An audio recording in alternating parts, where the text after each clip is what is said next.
చూస్ country delight, live better. ఇప్పుడే country delight యాప్ని download చేసుకోండి. మరి ఈ రోజున మా పాఠశాలకు డిఈఓ గారు, విద్యాశాఖ అధికారి వారు మరి మా పాఠశాలకి రావడం చాలా సంతోషదాయకం.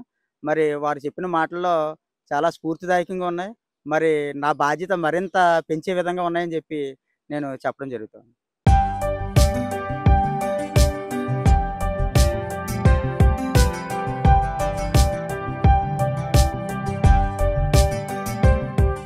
తల్లిదండ్రులు మనకు జన్మనిస్తే ఆ జన్మకు సార్థకత చేకూర్చేది గురువులు.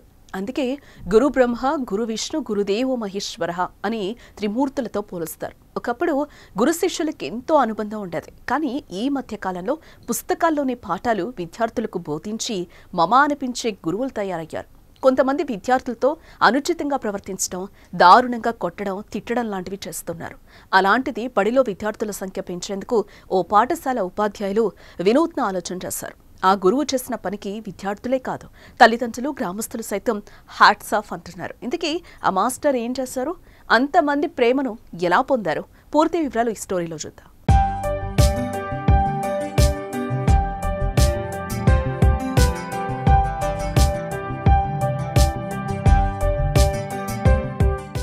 ఇటీవల సర్కార్ బడుల్లో విద్యార్థుల సంఖ్య పెంచేందుకు ప్రభుత్వం ఎన్నో చర్యలు తీసుకుంటూ ఉంది. కానీ కొన్ని ప్రాంతాల్లో సరైన సౌకర్యాలు లేక విద్యార్థులు స్కూల్కి రాలేని పరిస్థితి నెలకొంది. అదే సమయంలో కొన్ని గ్రామాల్లో కుటుంబ పేదరికాన్ని భరించలేక తమ పిల్లలను పాఠశాలల్లో చేర్పించలేని పరిస్థితి. విద్యార్థులు స్కూల్కి రావటానికి సరైన మార్గం లేక ఇబ్బందులు ఎదుర్కొంటున్నారని తెలుసుకున్న ఓ మాస్టర్ ఎవరూ ఊహించని పనిచేశాడు. ఇప్పుడు ఆ మాస్టర్ చేసిన పని వల్ల విద్యార్థులు మాత్రమే కాదు, గ్రామస్తులు కూడా సంతోషంలో ఉన్నారు.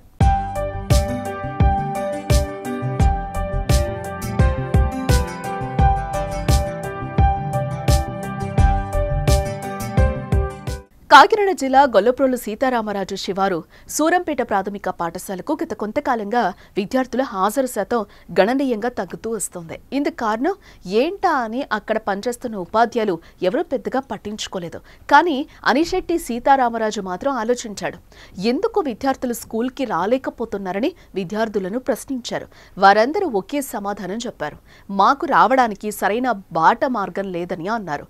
విద్యార్థులు చెప్పిన మాటలకు చలించిపోయాడు సీతారామరాజు. ప్రస్తుతం సూరంపేట ప్రాథమిక పాఠశాలలో 5 విద్యార్థులు మాత్రమే ఉన్నారు. వీరి సంఖ్య పెంచాలని నిర్ణయించుకున్నాడు. అయితే పాఠశాలకు వెళ్లాలంటే విద్యార్థులు రైల్వే అండర్ పాస్ వద్దనున్న మురుగు కాలువ పక్క నుంచి ప్రమాదకరంగా రాకపోకలు సాగించాల్సి వస్తోందని గ్రహించాడు. దీనికి పరిష్కారం కోసం ₹1,00,000 తన సొంత ఖర్చుతో సమీపంలోనే పంట కాలువ మీదుగా కాలిబాట వంతెన నిర్మించారు. ఈ వంతెనపై నుంచి రావటం వల్ల విద్యార్థులు సురక్షితంగా పాఠశాలకు వచ్చేందుకు వీలు కలగనుంది. ఉద్యోగం చేసే ఎంతో మంది ఉపాధ్యాయులు వచ్చామా, పాఠాలు చెప్పామా, ఇంటికెళ్లామా అనే ఆలోచనలోనే ఉన్నారు. కానీ సీతారామరాజు లాంటి గొప్ప మనసున్న మాస్టరు మా ఊరికి రావడం మా అదృష్టం, పిల్లలు చేసుకున్న పుణ్యమని గ్రామస్తులు, విద్యార్థులు, తల్లిదండ్రులు అంటున్నారు.